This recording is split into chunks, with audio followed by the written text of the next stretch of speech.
Bonjour à tous, c'est l'heure de votre quotidienne Quintet Flash. On prend la direction de l'hippodrome de Vincennes ce samedi à l'occasion du prix Vic-sur-Serre.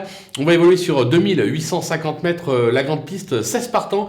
Alors on va pas se le cacher, c'est une course qui s'annonce vraiment très compliquée à décortiquer. En effet, je pense que les 16 prétendants sont capables de conclure sur le podium.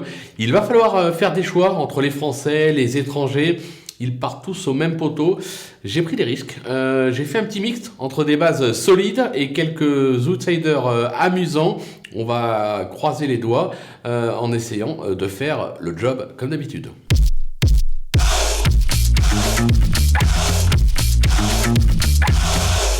Allez les bases, on y va avec le numéro 16, Gamay de Liton, restant troisième d'Ambiamédée SM dans le Donnel de Saint-Quentin sur ce parcours. Sa forme est sûre, l'engagement est vraiment idéal, il doit tout simplement lutter pour la victoire. Même chose avec le 8, Armouraes, il en a trop fait le dernier coup, il est confirmé sur cette piste. JMB le reprend comme à l'occasion de sa deuxième place, c'était dans le Oscar Collard. On fonce sans trembler. Le 14, Guevara Dupont, un modèle de régularité qui possède vitesse et tenue. Il s'est classé quatrième sur ce parcours l'an dernier. Il est sur la montante, son entourage ne cache pas avoir visé cette course. Attention à lui. Du côté des opposants, c'est là où on attaque avec nos petits outsiders. Le 10, Gold River, qui se montre d'une belle régularité et se plaît tout particulièrement sur la grande piste de Vincennes. Le cheval est au top. Je pense qu'il peut viser un nouveau podium. Le numéro 4, Cyrano de B. Deux essais sur cette piste, attelé et monté, avec deux accessites à la clé. Le cheval est doté de beaucoup de tenue, sauf incident. Il peut jouer les premiers rôles dans cette épreuve. Le numéro 11, Giboulet de Mars. Là, c'est un coup de poker, on va dire, avant l'heure. Elle a vite été mise hors course dernièrement. Elle sait lire et écrire sur cette piste et sur la distance. Moi, j'en escompte une réhabilitation. Elle vaut un talot. Attention à elle. Je viens de parler d'un coup de poker, un deuxième coup de poker alors, avec le 6, Gin Tonic Durand, qui n'a pas été des plus chanceux ces derniers temps.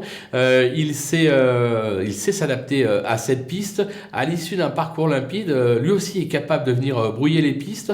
J'ai vu que pas mal de mes confrères l'avaient placé assez haut.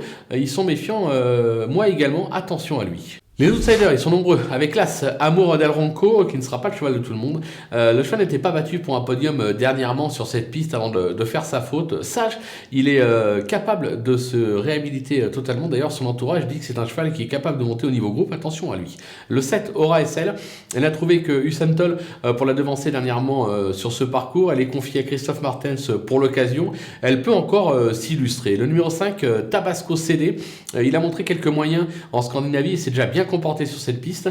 Stage, il peut espérer accrocher un podium. Il fait partie des nombreux représentants de Beyond Group au départ de cette épreuve et c'est celui qu'il préfère. Le numéro 9, Rotat, qui vient de fort bien se comporter pour ses débuts à Vincennes sur ce même parcours. Sur sa lancée, on peut en attendre une confirmation. Le numéro 2, Uncle Toll, un véritable métronome qui a rarement failli en Scandinavie. Il aura contre lui de débuter à Vincennes. Maintenant, s'il avale la montée, il ne faudra pas le négliger. Voilà, c'est une prise de risque.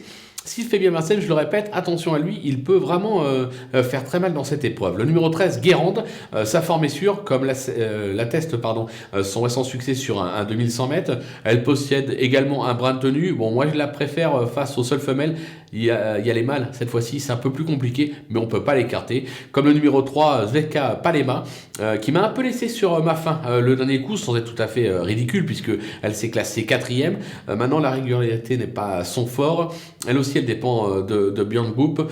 Moi, j'y crois pas des matchs. Les garder parce que sur sa quatrième place dernièrement avec un parcours limpide, en faisant justement le petit parcours, pourquoi pas.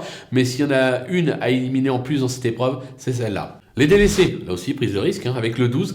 Gars Ultime, un plus spécialiste du trot monté qui se présente ici pour peaufiner sa forme.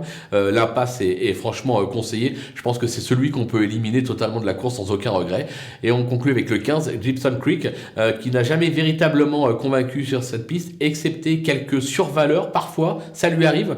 Il y a meilleur au départ, mais comme je l'ai dit, il fait parfois des survaleurs. L'entourage est assez confiant. Voilà, moi je prends le risque de l'éliminer. ouvrez vos jeux. Franchement, ouvrez vos jeux. Et si vous avez la place, vous le glissez derrière une combinaison, pourquoi pas. Mais moi, je prends le risque de tenter la passe sur ses chances. Voilà, on a fait le tour de cette épreuve où il va falloir croiser les doigts et être bien inspiré. On va se quitter avec ma sélection, bien évidemment, et mes conseils de jeu. À vous de jouer.